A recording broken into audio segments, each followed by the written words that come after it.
welcome back to my YouTube channel with another amazing episode of Building Healthy Relationship.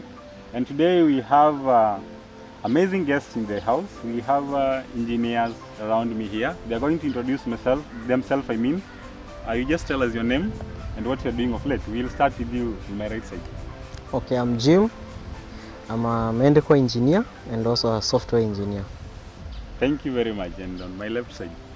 My name is Peter Dulo. I am a civil and building engineer, or rather structural engineer. Wow, thank you so much. Today we have engineers here, and we want to talk about building healthy relationship. And this is something that affects so many people in the society. It affects youth, it affects those who are married, and generally in the society. And first of all, I will just give a random question. What you understand by the term love? How do you define love? Maybe to start with you.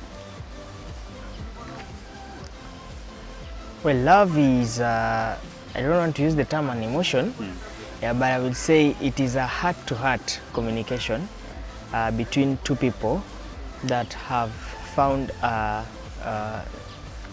connection between each other in the context of boy-girl kind of a relationship. Yeah, so the secular world calls it romance. Oh, thank you very much. Mr. Jim, how can you define love? Okay, love, I define it as a trigger of the heart. When the heart can be able to respond to another heart, that's what I call love. And do we have fake love? Yes. Then how can you test that love is real? Okay. The only way to, because love, if love is real, according to the book of Corinthians, it should not have conditions. Love, the other thing, is also priceless. But now fake love is bound by conditions and restrictions and a lot of factors that will hinder it to the next level. Like you realize that hate will always be there. That one doesn't mean it's love. Yes. All right. How about your opinion on that? How to tell this is a real love?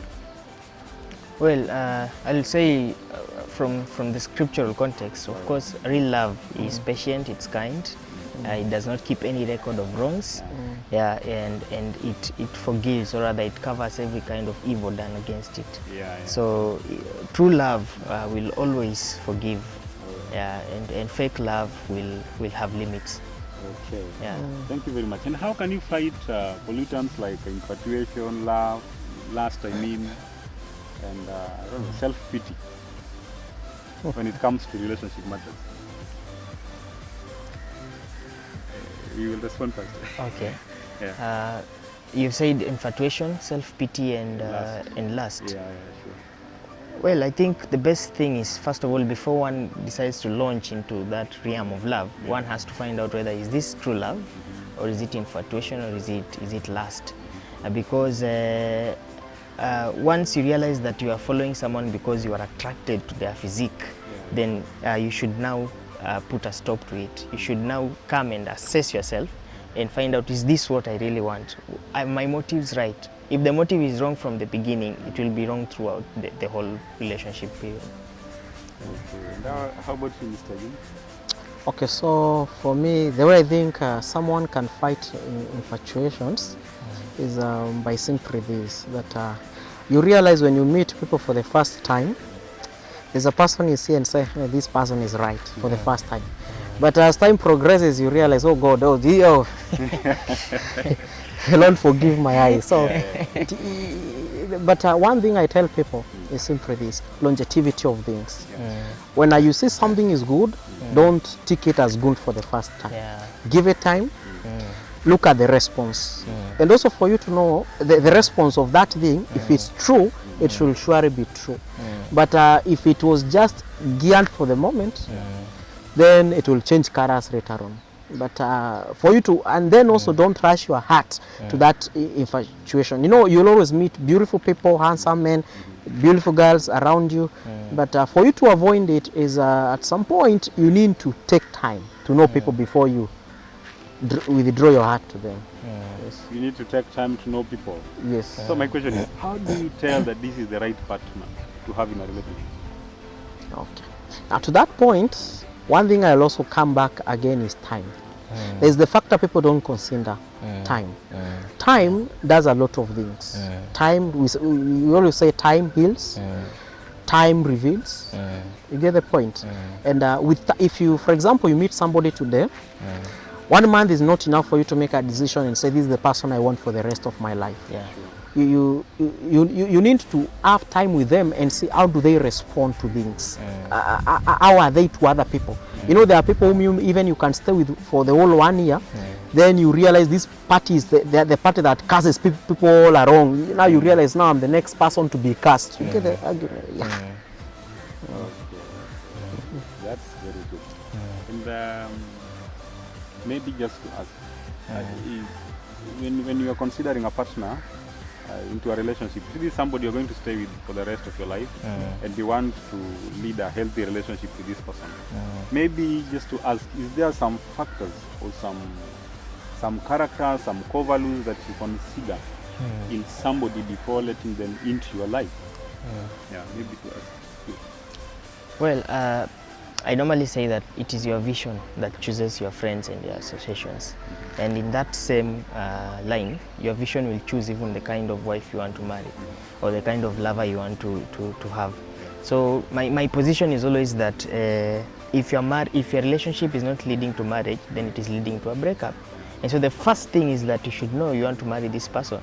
And so if this is the direction I want to take in my life, I should not look for someone who doesn't even have a vision in the first place, because that means I will be dragging her to where I want to go.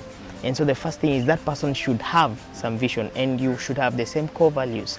And that is why even in our Christian context, it is not proper to marry someone who is not born again, because their core values, their priorities in life are different from yours. You will want to do what God wants, but this person does not have the same mindset as you have. And so it is very important to choose someone with whom your core values are intact. They are the same. All right. Yeah. Okay. Then people tend to. Okay, let me just ask you this one. If you get to campus, people happen to do cohabiting so much. Is it a good thing to cohabit? Maybe just to ask. And if okay, you can answer that one first. Is it good to cohabit in campus? Maybe Mr. Jim. Okay, personally to me, it's not good. Mr. Of course, I would not advocate for cohabiting. Why do you think people cohabit in campus? In fact, infatuations. And also there is the way people come to the university, they have heard that in the university you must have a partner. There is that mindset. And then there is also that point people don't got no ability to control themselves. Now you realize if somebody is used to make other, for example, I have my roommates, and now and then in my weekend my girl will come over, and then I will give them exile, so they have to go for exile. So it will simply mean in the next 1 month, probably I might have chipped out of that house because they don't feel good, and that one now means I will end up being with my girl, of which the factors that made this, we were so intimate with the girl, and now we start cohabiting, and now you realize most of the cohabiting in the university ends during holidays. And when the new out of sight, out of mind. Yeah. And then there is also the issue of experimentation. Yes. People want to experiment at the issue of come and see whether we will make it. Come we stay, that is the concept of come we stay. And the only difference is that it might not end in marriage. And then there is also the social media influence, whereby we see this in movies, we see it in soap operas. And so people would want to copy what they are doing, as in their standard of right and wrong is based on what they see in the media. And so maybe that is some of the factors that push them to do cohabiting in the campus. And also the romantic novels, yes, and also the assumption of practice makes perfect. You know, you encounter these friends who tell you, if you've not yet practiced enough, you might not know what thing is all about. So people try to practice to be husband and wife. They do a test drive. Testing test drive. You know, they say this. You always know the rubber is tough when it meets the road. So we don't do All right. And let me just ask you, maybe you have been in a relationship and it has gone well for some times, and then you find some hardship comes in, some marks that shows you that this thing might not work. How can you handle that? You are in a relationship already. You are really focused that this relationship might lead to matrimony, and you find some signs just chip in while you're still on, and like, how can you handle that? Some red flags. Let me just call them red flags. Well, first of all, the red flags are, the identifiers, the marks that show you that this is not working well.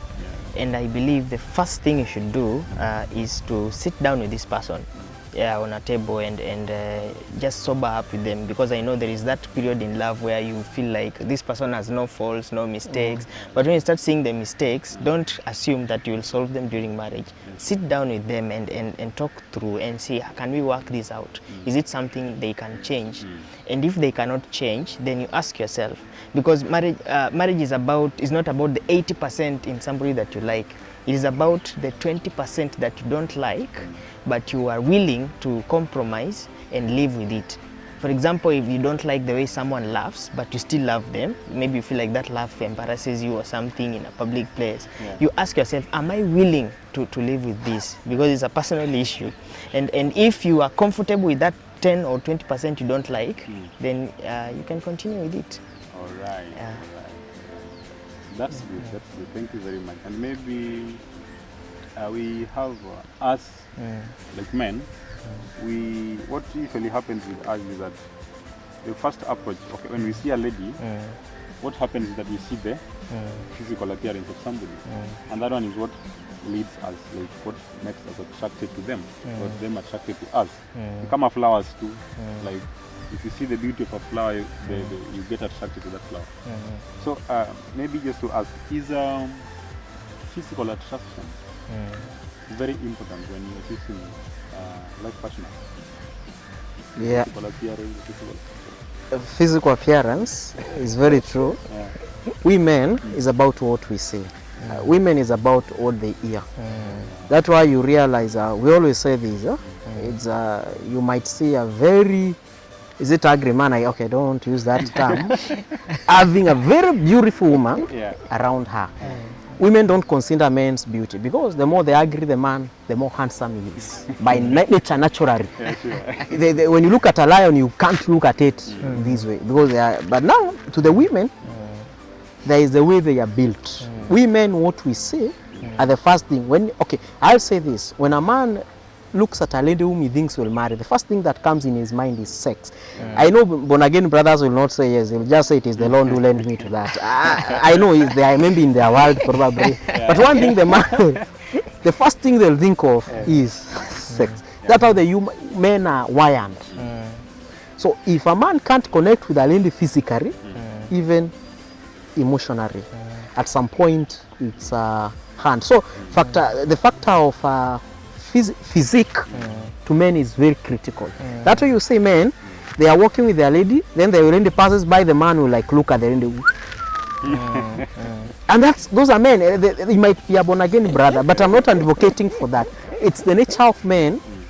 They are the way they are wired. When they see women, they get triggered.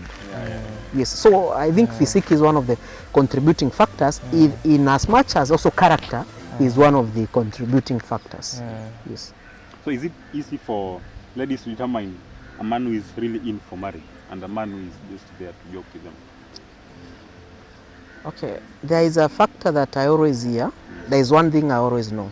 I don't know if that's true or wrong, but I've disapproved it over time. They will always say women know whom they will end up with.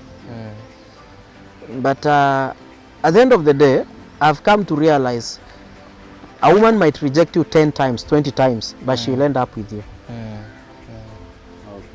Yes. So when it comes to love, and then there are no rules.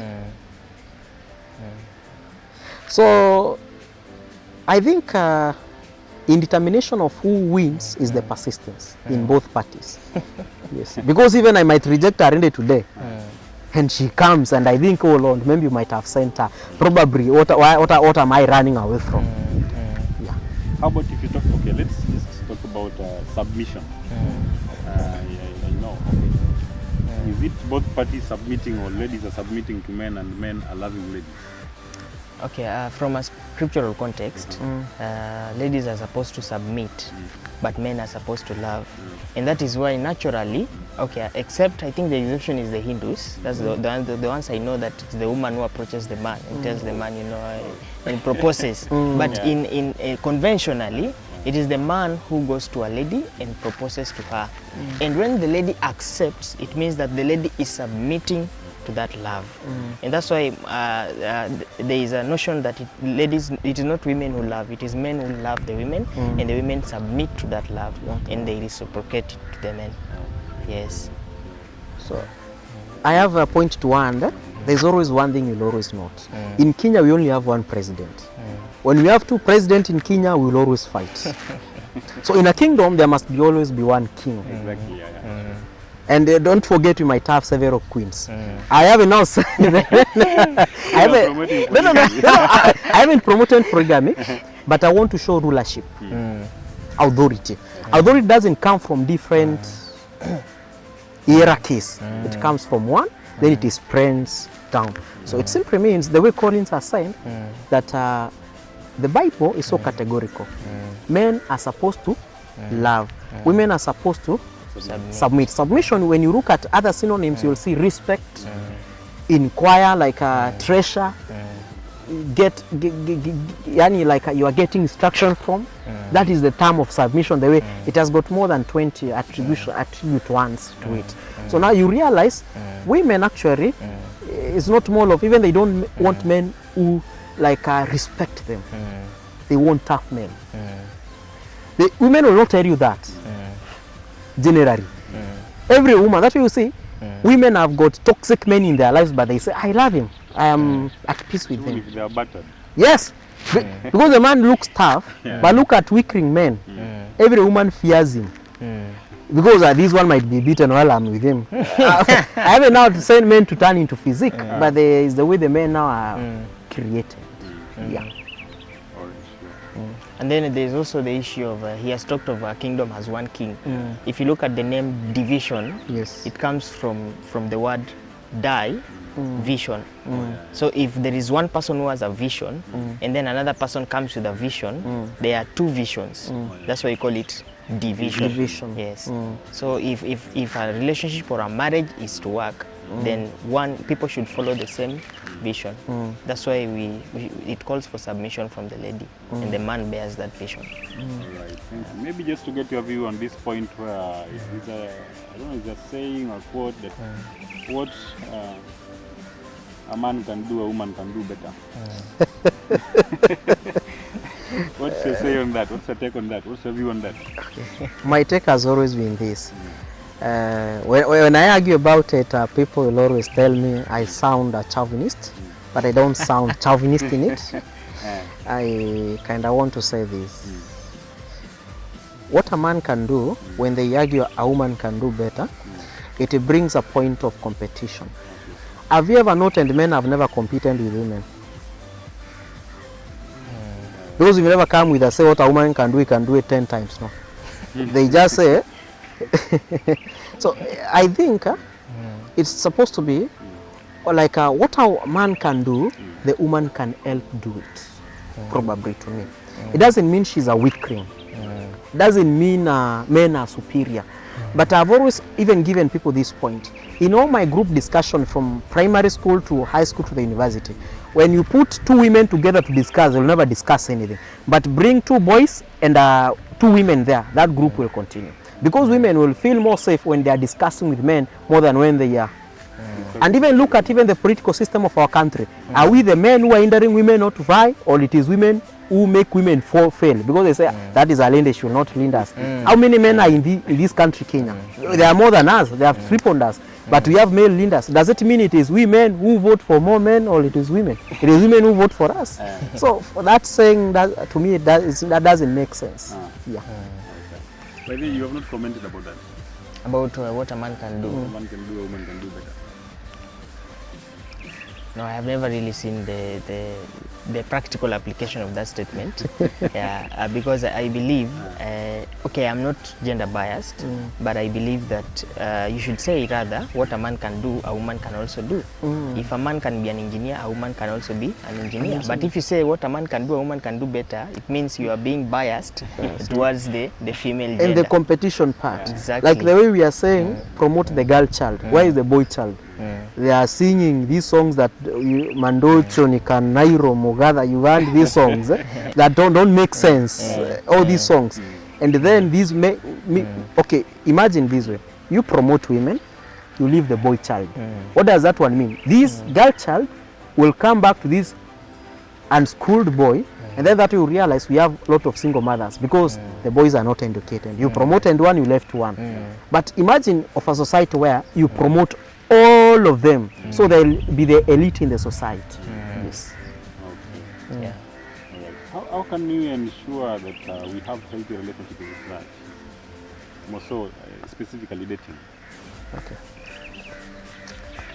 Personally, I have to say this. People have to come out clean. What do I mean by clean? I've met brethren who tell me, I will date after 5 years.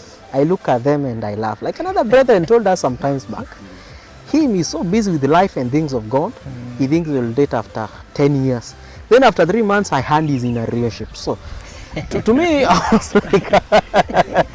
was like, is this what God says? 1 single day is like, I mean, 1,000 days to him is like 1 single, I trying to look at the metrics. So coming out clean, it simply means this way. You need to know what you need in life. Like Corinne saying, vision. And then the other thing, you need to also know this, is not your group that laughs. The way you hear, we have committees, we have the mbogi, they make the decision, the final decision for you. When you are being left, the mbogi will not be left. Actually, the mbogi will discuss you, the committee will discuss you, and you will laugh and say the way you are terrible. So, I think people should come out clean. If you love someone, go tell them. There's a saying that says this. When somebody is gone, you'll never have a chance to tell them. Tell them when they are alive, they know. They even tell you no or less. Anyway, what does it cost you? Just say it, be open. What's your take on online dating? Online dating? Well, I don't advocate for online dating. Yeah, because there is no, reality in it. Okay, I know there could be a small percentage that has worked, but I tend to believe that the best relationship is to work, is to know someone. Like you should know someone in depth, because online dating, as people could wear masks online. Some people even literally use different pictures on their online platforms, and so you could be dating a man thinking you're dating a woman.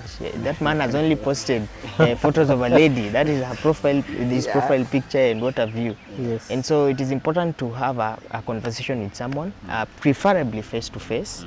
Yeah, and go out with them and talk and just know them, laugh. You can go and walk out, and you become friends with this person, know them deeply, and then decide whether it's okay to launch into a relationship with them. What about you, Engineer Jim? Okay, to me personally, online dating scares me in this way. The guy you hear he is dating somebody, says he's dating somebody. When that package appears, is so different, the way Collins has said, from the one that you asked for. Like you order a shoe, then you had brought gumboots. Even handmen, they went to pick women whom they were dating online. When they went to the stage and they looked, the rende says Amia. When the man looks, there is no rende, and then the rende is standing beside the man. So you are like, when the man sees the rende, he looks at her and they're like, are you the one? Those pictures and this one doesn't correlate. So you see, there's a lot of okay, so it's a field I'm yet to look at, to learn, because I want to do research of, okay, what goes on there. It's also I've never ever tried, and I don't think I will ever try. Because at the end of the day, I always know human beings are social beings. So like a computer algorithm will not trigger me to love somebody. Yes, I might love a man, and they might come and rob me. All right, thank you so much, guys, for watching us, and I was very happy today hosting you people around here. And you will just face which camera? This one or this one? You'll face that camera and tell them the last comment. Tell them what they need to do as youth, because we are actually addressing building healthy relationships. So just face that camera. Remember to tell them to subscribe, like, share, comment, and we'll start with you, engineer, Jim. Okay. Tell them something. What I will just say is that love is not complicated. Love is simple, and there are no rules. The way I loved my girl is not the same way you love your own girl. The way you will interact with people is not the same way you'll interact with people. And remember, when you love, it is personal. Don't involve a group. Because when your heart have sinned again, it will be personal, it will not be about the group. And then again, be true to yourself, know what you want, and know your vision. Let your vision coincide with the other party. It's simple, and I will say this as I finish. In most marriages, it's not love that keeps them. It is the vision. Today in this Kenya country, it's not that we love one another, but it's the vision we want to build a good Kenya. That's why we are remaining united. When we have a common vision, it simply means even in our old age, when we look at each other like brother and a sister, still, even at that time, we'll be able to. Thank you very much, engineer. Engineer Peter, you will also face the camera and tell them the last comment, tell them also to subscribe, like, and share. All right. So what I'll have to say is let us be real. Let us be real with each other, and let us know that when you are dating a lady, that lady remains someone else's wife until the day that she will say, I do. And so I will discourage cohabiting, and remember that once you cohabit with someone, it is never the same. Especially for men, you will never see this lady the same way. So treat that lady as your sister, in that you care for her, you love her, you can take care of her needs. You can you genuinely care about her. If she's sick, you care about her emotional needs. But treat her as your sister, and let her treat you as a brother in the way you love and treat each other, and lay the foundation of godliness in your marriage or in your relationship, and all shall be well. Thank you. Thank you very much, Engineer Peter Dulo. And thank you very much for watching us today. I want to say that we are always free to do anything we want, but we are not at liberty to choose the consequences of every single thing or action that we do. Take care of when you get into a relationship, build a healthy relationship, because it is very important. As it matters to everyone. Welcome, subscribe, like, and share. You can also comment so that you can be able to know what to add in our next talk. See you in our next episode. Thank you very much.